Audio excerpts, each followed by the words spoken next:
At least that's how we in Toronto refer to Toronto as the center of the universe. Yeah, Or yeah, at least that's what other Canadians think of us, that they think that we think we're the center of the universe. I don't think that. I don't Yeah. think that. I mean, So it's like every human being thinks that a little bit. yeah, we all think that we are the center of the universe. I mean, And if you we know why? were Because we are. at least of our universe. You have a little spark of God in you, and that's why this feeling is not. I mean, it can be dangerous, but you have to take that with a bit of humility. But it is actually true. That's why. That's when it goes out of hand. People go nuts. It's like everybody is some sort of a center of the universe. Yeah, I look at my life as I'm the sun, and then everybody else in my life is kind of all the planets rotating around me. So We all do. I'm technically taking care of all of them because without me, then there's nothing. Exactly. So I like to feel self-important in that way. At least that's what I tell my family. I don't know if they agree or not. I don't think they do. But anyways, we're here to talk about Helloween, the 40th anniversary tour. And speaking of Toronto, in Canada, you guys are going to be playing two shows, one in Toronto, one in Montreal.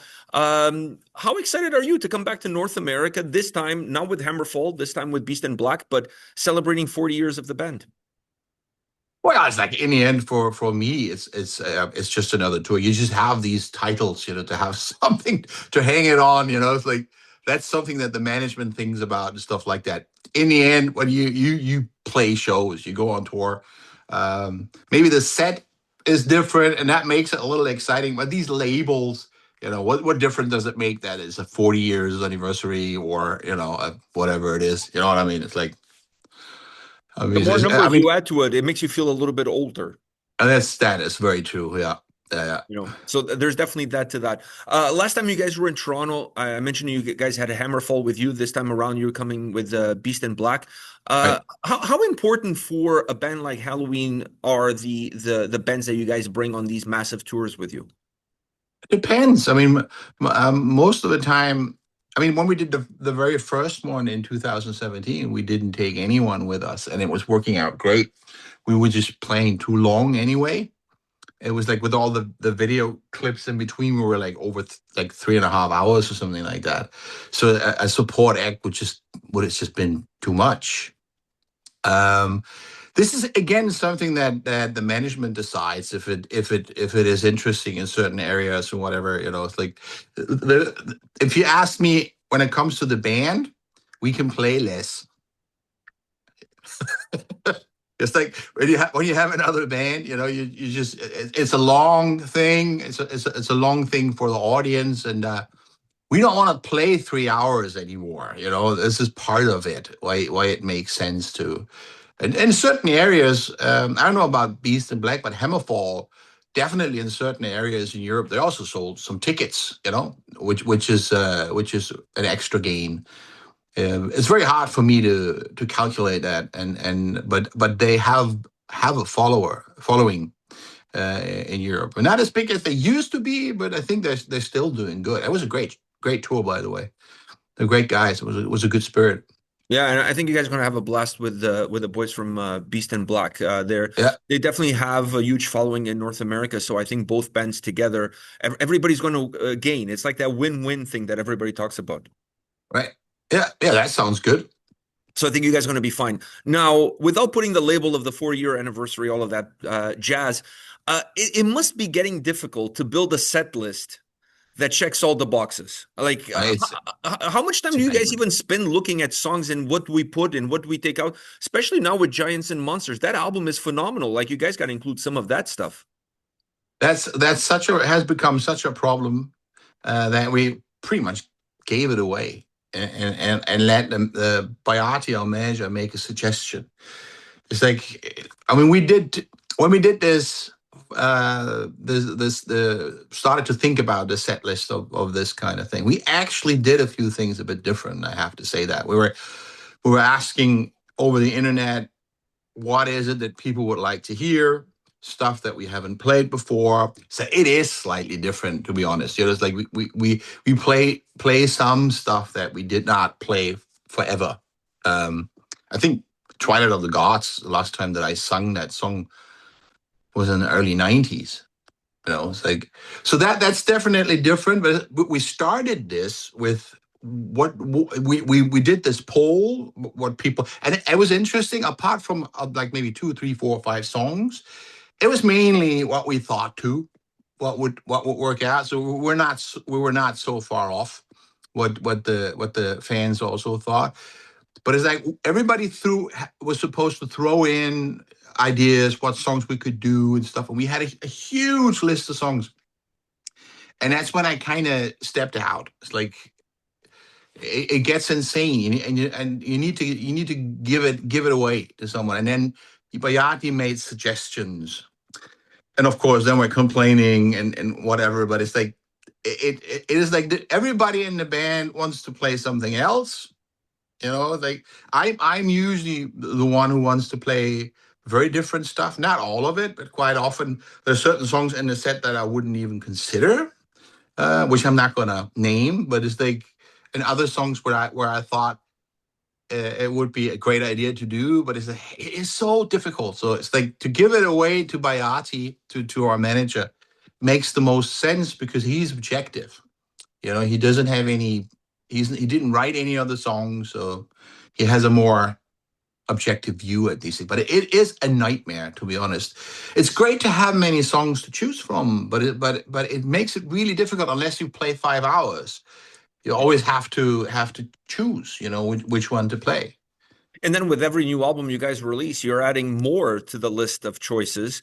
Yep. And it's not like the new record, it's one of those, it's okay. No, this new record is really good. And the Yeah. North American market definitely wants to check out some of those new songs. So then that adds an additional problem to it.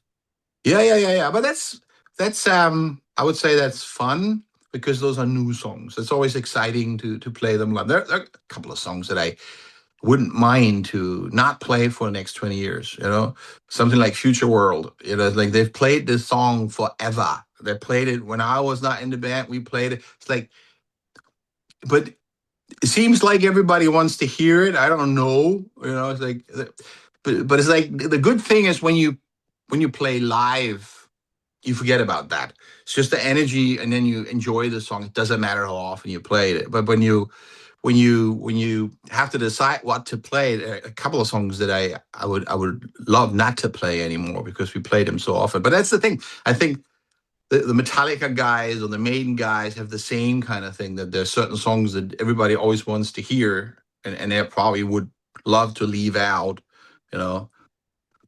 But no, the new songs is always interesting because they're new songs. You're mentioning the tracks that, without mentioning the names of the songs, you're mentioning some tracks that you'd like to leave out. Is there one song that has a special place in your heart, and that one song you definitely want to perform live as much as possible?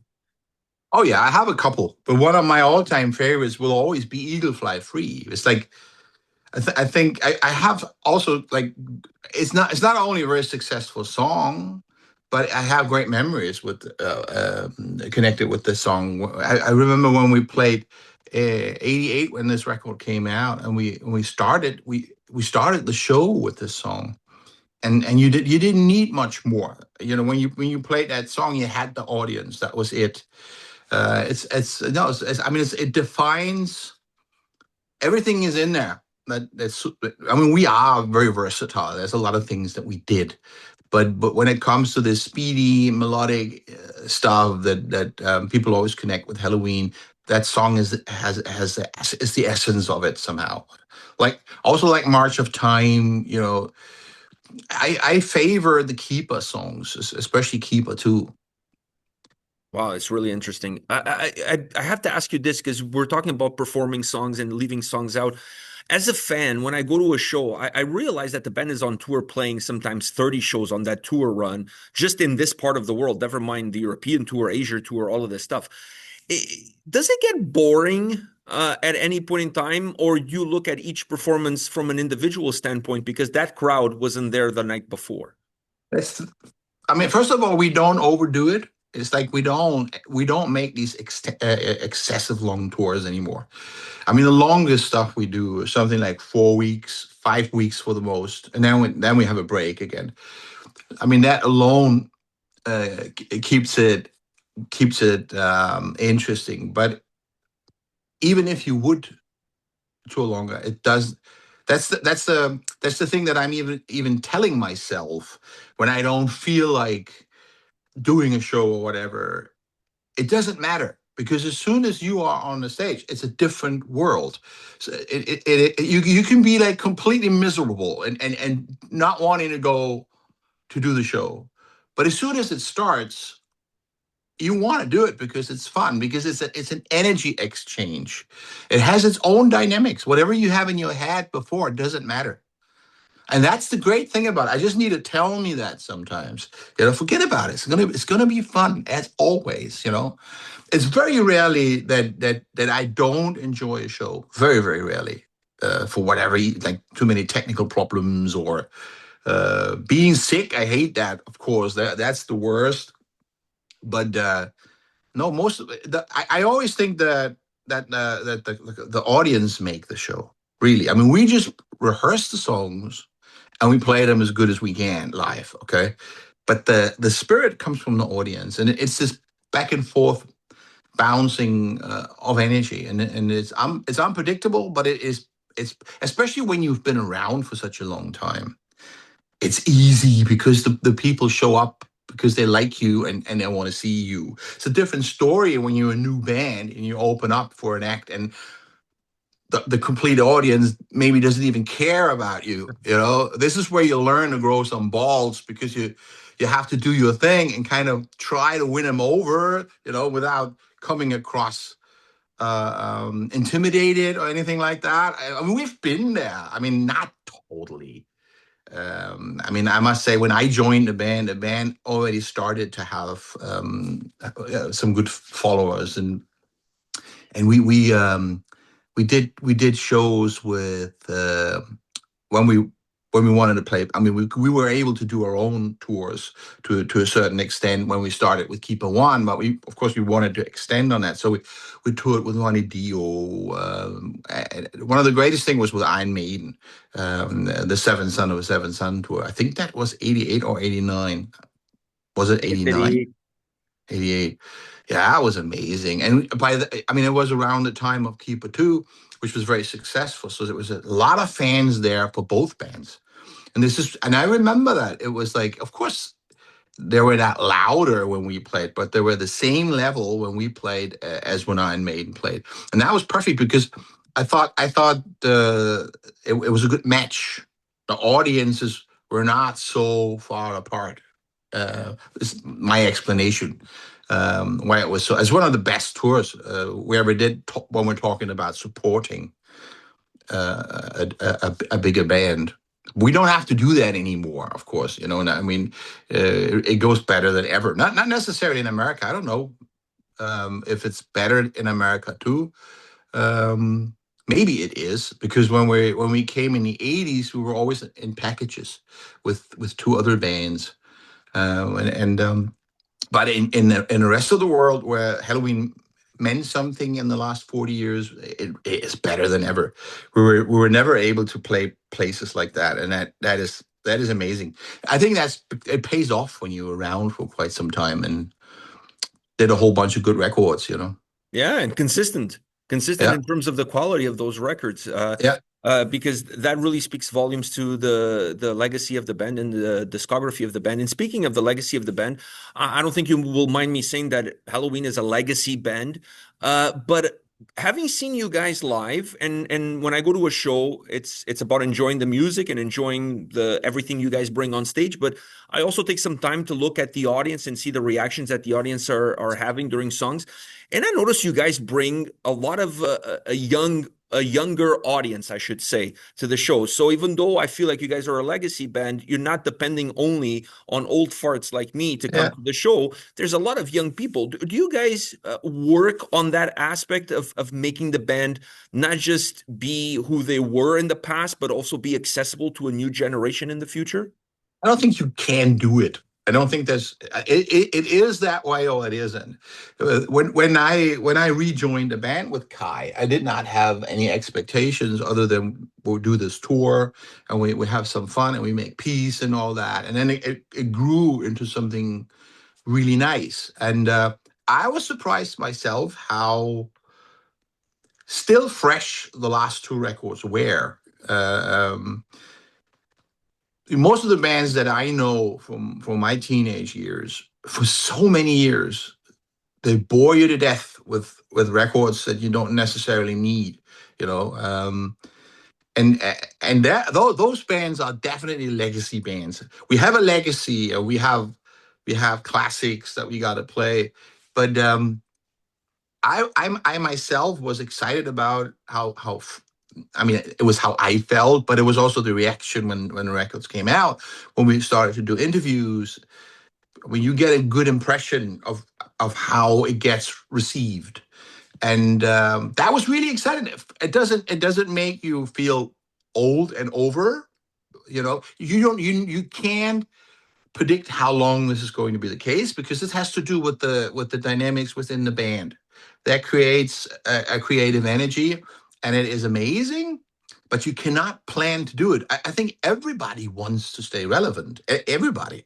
There's just no band that records a record and trying to be boring or whatever. They always try to do the best they can, but it is a thing you cannot necessarily control. You can work, you can really put your head and your heart into it.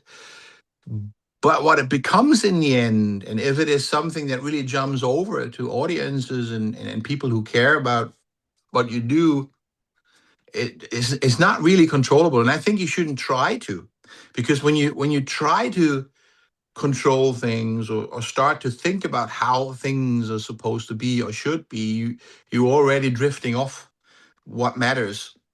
You have to let things happen. Every record reflects where a band is by that time, as long as they are creative and allow things to happen, and don't just reproduce blueprints of previous records and things like that, which many do. Uh, um, and that is what makes them so boring. It's like, I mean, I'm not going to name any names, but it's like bands that I grew up with and was always a fan of, and then you want to like it, you put the record on, and then the first number is cool, and then, but Yeah, when but the that's it. when yeah, and that's it. And when the third song comes up, you're already bored, and then you can't continue. And some of the stuff I never was able to finish. It was like, because I was so bored, like. But then again, there are always surprises again. The last two Judas Priest records, definitely a surprise. It's like I didn't expect them to. It is different. It's not like Screaming for Vengeance or British Steel. It doesn't have to, but it's good. It's interesting. Something happens there. Also, Metallica. I mean, they've been around for even longer. We were like the second wave of bands that can. We grew up with. We got excited about those bands like Metallica. I was in school when we were listening to Kill 'Em All. It's like, but even they were able to. The last record, I think, is pretty good. There's what is it named? 70 72 seasons, seasons. 72 seasons. Yeah, sounds great. And it's not easy for a band that is around for such a long time. I know that they get criticized as usual when you are around for such a long time and as big as they are. But even when I'm listening to records that really was hated by the hardcore fans of Metallica, like Load and Reload, I think they're really good. Pain, This, anger. yeah, it sounds like Metallica. And the thing with what I always liked about this band is this is honesty to me. It's like you allow changes to come through in what you do. And they were never, I mean, when they started off, it was part of the charm of Metallica that they did not go the usual way, like making music videos. Later on, they did that, but they did it their own way. But I think until Justice for All, there was no Metallica videos. Everybody was doing videos. That was the thing to do, and they didn't. And they didn't have to. And that kind of attitude to do things the way they think they want to do it, I think that made the spirit of the band. And they continued to do that. Around Load and Reload, they were fucking millionaires, and they allowed it to come through. They look different, and why not? I mean, it would be rather silly and fake if they would look exactly the way they did on the first two records, maybe. You know what I mean? It would be fake because that's not the lives that they're living anymore. So like, and when you listen to the records now, it really is Metallica. It has a little bit of an influence. There's an influence there. It's a little grunge there, here and Grunge there. there. I was going to say, but they Eh, were not the only ones in that era. Anthrax was the same with yeah, John Bush when he came in vocals. yeah, It had a little bit of a grunge vibe. yeah. But to finish that, it's like they always had the guts to do what they wanted to do, and they were not afraid of even pissing people off, but going there, and that's how it should be. And looking back at everything that they've done, it was always interesting, and it was always different, you know. It's interesting you mentioned this because when the last album came out, Giants and Monsters, I feel towards some bands that they should just play their 30-year anniversary of a record, go on tour and play that album top to Yeah, bottom, uh, do whatever, but just don't release any new music because yeah, I know I can't be exactly. bothered with any new music. But when it comes to you guys surprise me. Every single album feels so fresh, so new, rejuvenated. Like it's almost like you guys keep finding this formula that allows the albums to not be a copy of something of the past, rather to be something more modern, but still be the band. Does that come down Yeah, to that chemistry that you were talking yeah. about, the chemistry that you That's guys that's have? all it is. That's all it is. We're extremely different individuals. And not one is like the other one, and that creates a tension that is very productive. Not always easy, you know. Like, I mean, we have our fights and things like that, but nothing major. You know, it's like, um, but it's that's all it is. It's the dynamics within the band and the energy that we create, and it's the same on stage. It's like you feel it right away. I mean, I had the I know what it is like when you have a band that has a spirit, like in the early years with Helloween, like the time that I was in, I think it was 7 years or something like that. And then I was out of the band and I was doing things on my own. It was never the same. I never had anything like that. It was me doing something, you know, for fun or whatever. And um, but it did not have this dynamic. It did not have that spirit, and now it is there again. It's different. It's in many ways it's even better. It's not as raw. It's not we're not like as young as we were. It has the early Halloween had some kind of almost like a punk energy to a certain extent. You know, of course we're more grown up, but it's still a very productive energy, and we have new people there. We have like Sasha, for instance, who's he's the youngest, and he brings elements into the band that also keep it fresh. But like I say, it's nothing you can plan. It happens, I hope it stays that way. You know, I don't know how many records we're planning to do. Records don't mean much anymore. We Mhm. might stop doing records and just release a couple of songs here and there or something like that. It's usually something that you do it as a statement for what you can still do and to show people songs that you might play live, but it's not anything you have to do or in terms of business, or you know what I mean, for like it's something you do because as a musician you need to have music, and that's why you do it. But it's like it has in metal it's still a little relevant, and in rock music it's not like in other areas. I mean, CDs are sort of coming back in Europe. I don't know if you heard about that. Actually, they're on a rise again. Really, CDs Yeah, again? yeah. I think people got tired of Spotify and stuff like that. I've never used Spotify in my life. I Yeah, refuse to use it. I like to yeah. listen to albums start to I buy finish. my So CDs. I mean, I use Apple Music because they pay musicians a bit better, but only to figure out what I want to buy because I yeah, want to own my music. I want to have it. And it's like I don't want to rent it. And if you stop paying the I'm with you. I buy on Apple Music to have it on my phone yeah, and listen to it on my phone, but I still have the actual physical yeah, copy at home. and it's great to get to know new stuff. For that, it's amazing because everything is accessible. Hmm. I mean, there wasn't like that before internet No. and these kind of things. So like everything is accessible, and if I find something that I like, I'm really disappointed when they don't have a CD. If I like something and I can't buy it on a CD, it makes me almost angry because it's like I want to have. If I like something, I want to have it. I want to own it. I know that there's nothing like opening it up, that smell when you open it up, and then looking at the credits and looking at everything. I don't know. Sure, There's a but the nostalgia main to thing it. is the music. You want to have the music. You want to. I The mean, physical, yeah. I have a great stereo system. I mean, a really good one. So it's like, and the CD, especially when it's something like a super audio CD. I don't know if you know what that is, but some people actually still release super audio CDs, and that's just the best sound you can have. But that has gotten lost a little. The culture of sound quality, of production quality. Everything sounds the same. That's what I like about our records too. They don't sound like anyone else. They don't necessarily sound perfect, but they sound like us. It's like most of the new metal releases, they all sound the same. Did you notice that? Yeah, Is there's it? there's a Venn diagram, and it's just a circle Yeah.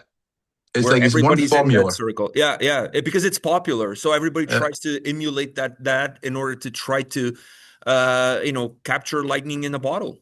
Yeah. Yeah. But I there's more don't pay to it much than just attention, that. but it's like you hear that, and it's like usually not real amplifiers. It's synthetic. It's like the modelers and stuff like that, which are great for some things. But it's like when you have this in the digital world. I don't know if you are like if you know recording processes or something. It's like when you put a Marshall stick with speakers in a room and you mic it up, you record some sort of three-dimensional sound. And in the end, when you mix these things, the guitars and the bass and the drums and everything that has been recorded for real, the music, the sound has a depth, some Mhm. sort of three-dimensional sound. And it's much nicer to hear if you don't fuck it up in the mix, which happens quite often. But when you use everything in the computer, when everything is when the drums are just samples or whatever, if there even are real drums and not just done with the computer, and the guitars are just modelers and these kind of things, it's a constant to my ears. And this is why I'm always blown away when a new release of a super audio CD or maybe a DVD audio comes out, like Four and a Four, for instance, or Billy Joel. It's like what was the title of the record where Honesty is on there, that record, and they remixed them in surround sound and in full resolution, not with a trick with a computer, not really remixed. They even had Metallica, the Black Album, remixed by Bob Rock as a surround super audio mix. And you realize the quality of the recordings. And even with the Beatles, you can get all those. They're limited runs usually, I think. But I have Let It Be, the White Album, Abbey Road. I have them as these special editions with DVD audio surround mixes. It blows you away. It's like you're sitting among them. You have the instruments, and you have Paul McCartney or John Lennon singing just out of the center speaker, and like even I have Imagine from John Lennon, the album. Yoko took care of it to have it released like that. Most people don't even know how great this sounds. The way it was recorded. It's such an amazing. It still blows everything away. Just the density and the weight of the signal. It's just such a. I mean, it was very primitive technology in those days. You had these mixing desks with these big. Knobs. Yeah, Yeah. yeah, yeah. But they were like extremely good quality. It was like hand built shit, and you can just hear it. When they're now, even with Elvis, I have that. Sometimes they release like remixes of outtakes, and of course they have the tracks when it was like in the '60s, especially. But I heard something from the '50s, and they remixed it, and it sounds so good because it sounded bad. Because in those days, when they mixed the record, the technology wasn't like it is today. Today, they take the original tracks and remix it with modern equipment, and it just sounds so fucking good. It just shows how far the quality, like technology, was actually in those days, in the '60s, in the '70s already. And we have actually everything is easy to do. Everything can be done on a computer. You don't even have to be a musician anymore. You can fake it. The computer can do it, but it all sounds like crap compared to these guys. It sounds synthetic. I think Yes. I think that's the best way to put it. It really Yeah. sounds synthetic. Michael, thank you very much for your time today. I'm looking forward to the show in Toronto. I'll be there for sure. I'm not missing it. Yeah. Looking forward to hearing some of the new material and obviously the old stuff. So thank you very much for taking the time today to chat with me about the tour, about the band. It's always a Yeah. pleasure to see you and talk And to you. about many other things that And I many usually other talk. things. Yeah, we touched a Actually, whole more wide than I'm array. talking about what I'm Yeah, supposed to. Always, it's always like that. I we have had touched a interviews wide array of where it things. wasn't even mentioned. I Yeah, had it's fun. interviews where we're talking about everything else, but not the tour or the band. Just the introduction a little. I think we touched on the main important stuff Yeah, as far as it's concerned, and I yeah. think you guys are going to do phenomenal. I honestly, I'm really looking forward to seeing you guys. Last time I went, I brought my wife with me, so I'm going to do the same thing, make a date. Let's hope that we stay healthy. Let's hope that we survive this, because like that's the only thing that always sucks. Is I mean, that I the was, most? Is that the most stressful thing when you're going on a tour like this for everybody yeah, to stay healthy? especially for the singers. I mean, the others, I mean, they're okay. They can still play if they catch something. But for the singers, it's a nightmare. I caught something on the European tour, but it didn't affect me as much. So I was able to finish the whole. I didn't get rid of it, and then 3 days before we were over, I really caught something. But I was able to pull it through. I had a doctor coming, giving me a shot and whatever. So I even finished, like in Frankfurt. It was like the big arena for that we played there. And it's a lot of stress on you when you're supposed to play big places, especially when it's big places. When it's just a club, you take it a bit easier. But when it's big places, because people in the distance, all that they get from the show is what they hear, so they much more just paying attention to how well you perform, and this is why these kind of things are the most stressful. Yeah, I mean, I shouldn't think about it, but since it happened on the last tour already, I'm already having it in my head. It's I, just a I build. I think I have an idea for you guys. You guys need some hazmat suits. So just the singers, everybody wearing hazmat suits throughout the whole tour. That way you stay healthy.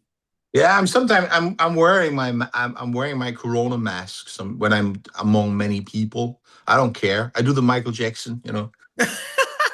He was ahead of his time. He was ahead of his Yeah. time. You just need to He bring was he one was he glove. was scared of germs and stuff. Do you have a good stereo system, like a good surround Yeah, system? yeah, I do. I do. You should give Super Audio a try. I didn't It's even knew a that was a thing, to be honest with you. Super Audio CD is a technology that exists since the '90s. It was supposed to be the next thing after CD. I don't know if you're aware of the technology. Hmm. I mean, when you are you? Yeah, yeah, It's like the sample rate is like 2.8 yeah, yeah. million and It's stuff. it's different. Yeah, and you. The thing is, it never died. It never made a big success. Of course not. I mean, the majority just goes whatever is convenient, whatever is easy to do. So MP3 won the opposite in terms of sound, but it never died. They found ways to produce them, not in not a over expensive way, and classical music. That's where it became big. This is Makes most of the sense. It yeah, makes sense. this is most of the Super Audio CDs that I have. But I have everything of Stevie Ray Vaughan on Super Audio. I have Hendrix. I have tons of records of Elton John. Uh, and I'm sure I'm forgetting things. I have Keen, their biggest record. I Do they have still Eric Clapton. release? Are they doing that more for like older releases, or they're doing that also with some of the newer releases? They do that a lot with analog recordings. You can have like Dire Straits. Their big record. What is it? Brothers in Arms, or what's the Yeah. name? That one I got is Super Audio. Eric Clapton. Wow, that was a good. That's a good one. Yeah, Eric Clapton. His biggest record. What is it? Slow Hand, or what is the name? You beautiful tonight. That song is on there. Like great Super Audio mix. They love to do it with analog recordings because the resolution is endless, and you can get like amazing quality when you transfer it to Super Audio. So if you got a good system, get yourself a player and get some SRCDs. You'll be surprised. It's I had to like, give it a shot. yeah, it totally is like it's totally worth it. They're not even, I mean, they're not even costing a fortune. What you buy these days is these combinations. It has to have a certain quality, of course, but it's like the combination of a 4K Blu-ray player, DVD, and Super Audio CD. Since it's not a huge market, then they bring out these combinations. Uh, um, So is it and so in your mind, is it to audio what Blu-ray is to the video? oh Is that yeah, and the thing is, what's also good, and I think it's part of why it never died. You have these two layers. You can play a Super Audio CD when it is a multi version. It also has a normal CD layer, so you can put it in a normal CD player and play a normal CD. But when you play it on the Super Audio, you can either have Super Audio stereo or multi-channel. wow? Yeah, most of the Super Audio CDs are like that. But the thing is, there's amazing stuff that has been released over the last couple of years. It's like if you listen to Honesty from Billy Joel and that remix, it blows you away what it sounds like. It's like I love it. But like I said, Metallica, the Black Album, you have the orchestra in the back, so you can really clearly hear the orchestra. That's really Doesn't interesting. exist anymore. You have to buy it used. It was a limited run. Yeah, I had probably to have buy to it go on used. like eBay, things like that. eBay or something like that Yeah, to find it. yeah. Oh, that's I really even have interesting. a I even have a Manowar record. Uh, the one where they do American Trilogy. Fuck, which one is that one? It's not Hail Something to with England. something with Kings of Metal. Oh, Kings of Metal. Could be, but it's like the one where American Trilogy is on there, and there's the Warriors of the World. That Warriors of song the is on World. there, and that's a surround Super Audio mix. I had to buy it used too, but I'm a big Manowar fan, so I think I need to check that yeah, out. that sounds better than anything else. I mean, they really took some time to mix it for Super Audio. It's great Oh, fun. I'm gonna check it out. You have me curious. Oh yeah, it's worth it. I'm definitely gonna check it out. Michael, thank you very much for your time. I'll see you in Toronto. All right, have a good Take care, one. man. Bye. Bye.